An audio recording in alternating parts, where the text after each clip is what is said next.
नमस्कार दोस्तों, माधव पहल अकेडमीज में दीपक सर आप सबके बीच में। आप लोगों को हमेशा पता है कि इस चैनल के माध्यम से हमेशा मैं एजुकेशनल कंटेंट आपको प्रोवाइड कराता हूं और गवर्नमेंट जॉब की जितनी भी वैकेंसियां आती है सरकारी नौकरी की, उसकी जानकारी आप लोगों को यहां से डिलीवर करता हूं। अगर आप लोग एक स्टूडेंट हैं, सरकारी नौकरी की तैयारी कर रहे हैं और वैकेंसियों का इंतज़ार कर रहे हैं, तो ये बिल्कुल आप लोगों के लिए एक अच्छा प्लेटफॉर्म है। सबसे पहले चैनल को सब्सक्राइब कर दें और उसके बाद में बेल आइकन को प्रेस कर दें। और हाँ, अगर आप इस वीडियो को दूसरे को सजेस्ट करते हैं तो दो फ़ायदा। पहला, दूसरे को शेयर करने पे यूट्यूब क्या करेगा, सबसे पहले मेरे एजुकेशनल कंटेंट को आपको सजेस्ट करेगा, तुरंत आपके पास इंट्रोड्यूस करेगा जब भी मैं अपलोड करूंगा। तो दूसरा, लोगों का भला भी होगा अगर किसी को आप इसकी सूचना देंगे तो चलिए आज आरपीएफ के बारे में, कांस्टेबल की वैकेंसी रेलवे में निकली है उसके बारे में सूचना देता हूँ।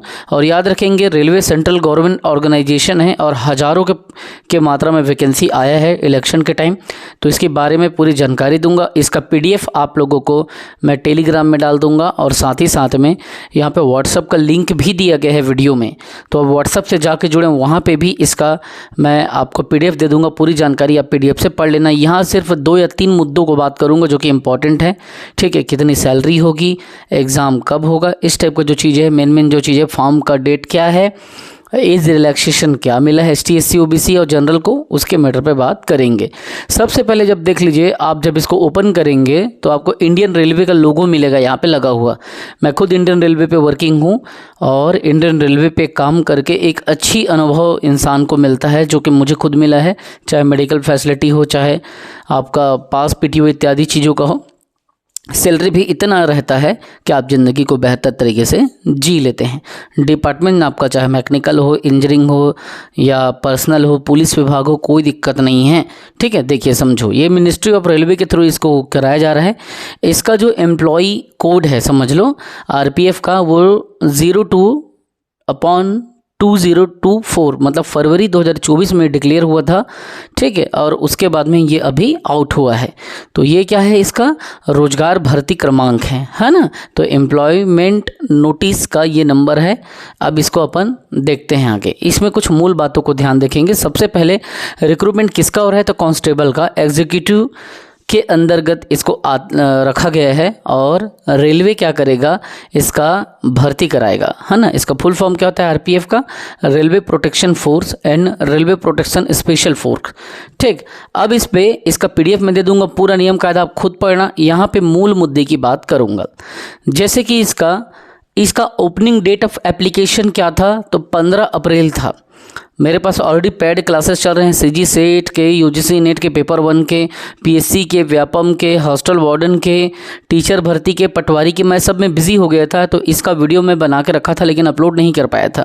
तो ध्यान से देखिए, इसका ओपनिंग डेट ऑफ एप्लीकेशन 15 अप्रैल था और क्लोजिंग डेट जो है वो 14 मई, ठीक। तो सामने 14 मई है, इसीलिए अपने समय को देखते हुए एक दिन ही बचा हुआ, कल लास्ट डेट है। मैं सोचा रिमाइंड करा दूं, मेरे पास खुद इतने काम हैं, बिज़ी हो चुका हूं मैं काम में। 8 घंटे की सेंट्रल गवर्नमेंट की नौकरी करो, फिर उसके बाद अपना काम करो, तो टाइम बहुत कम रहता है। तो ये वैकेंसी 15 मई तक का ही आपका काम आएगा, ठीक है। और आगे इस बात को देखिए कि डेट फॉर मॉडिफिकेशन विंडो, अगर आपको कोई काट छाँट करना है तो वो 15 मई से लेके 24 मई तक आप काट छाँट कर सकते हो, ठीक। अब इसमें देखिए, इनिशियल जो पे लेवल होगा 21,700 रुपये होगा। और जब आपका मेडिकल का चेकअप कराया जाएगा तो आपका स्टैंडर्ड B1 का होना चाहिए। B1, B2, A1, A2 ये सब मेडिकल की कैटेगरी होती है, आपके फिजिकल स्ट्रेंथ को देख करके डिसाइड होती है। और इसके लिए एज है 18 से 28। रिलैक्सेशन अलग चीज़ है, ये स्टैंडर्ड एज है, ठीक है। Total vacancy 4208। तो कल लास्ट डेट है, समझ लो। आप लोगों को 15 मई के पहले अप्लाई करना है। तो मैं रिमाइंड कराने के लिए प्रयास करता हूं कि भाई डेट के पहले भी मैं एक बार आपको याद दिला दूं। हालांकि मेरे पास काम बहुत ज़्यादा है, लेकिन फिर भी अगर आपको मुझे लगा कि एक बार बता देना चाहिए, शायद 1-2 बच्चों को फ़ायदा मिल जाए जो भूल गए फॉर्म डालना, उनका ये काम आ जाएगा, ठीक है। 4208 टोटल वैकेंसी है। तो इस बात पर याद रखेंगे, आपको जो भी आपको करना पड़ेगा, जो भी इसका प्रोसीजर करना पड़ेगा, आपको खुद से करना पड़ेगा और पूरे नियम कायदे आपको पढ़ना है और पढ़ के ही करना है। इसकी ये PDF मैं आपको ग्रुप में शेयर कर दूंगा, तो इसमें ज़्यादा कुछ मैं आपका समय बर्बाद नहीं करूंगा, ठीक है।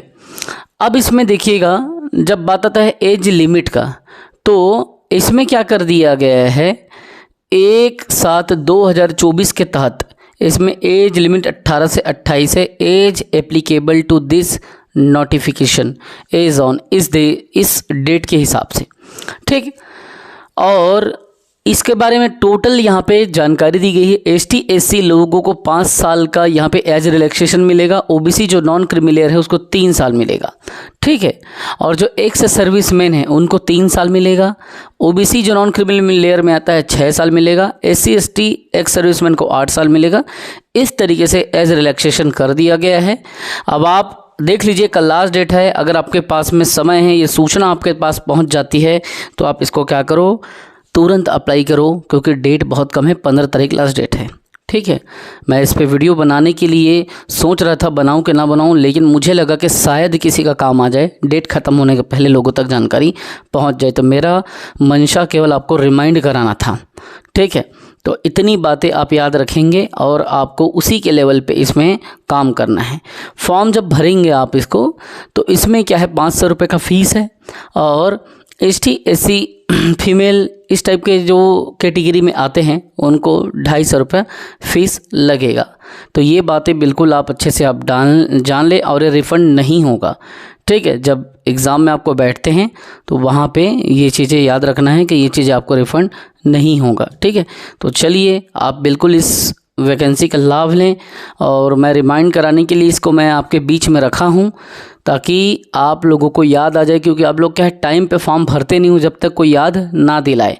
तो तुरंत इसको क्या करें, आप याद करें और जाके फॉर्म भरें। और ये है पूरे आरआरबी के लिए, ऐसा नहीं है कि किसी एक ही आरआरबी में भर्ती मिलेगी। रेलवे का जितना भी 19 जोन है, उस 19 जोन पर आपको 4208 पोस्ट की वैकेंसी खाली है, तो यहीं पर भर्ती होगी। तो कनेक्टेड रहें, चैनल्स को सब्सक्राइब करके चैनल से जुड़ें। जय हिंद, वंदे मातरम। आप इसे शेयर करके लोगों की मदद ज़रूर करें, लोगों तक फैलाएं।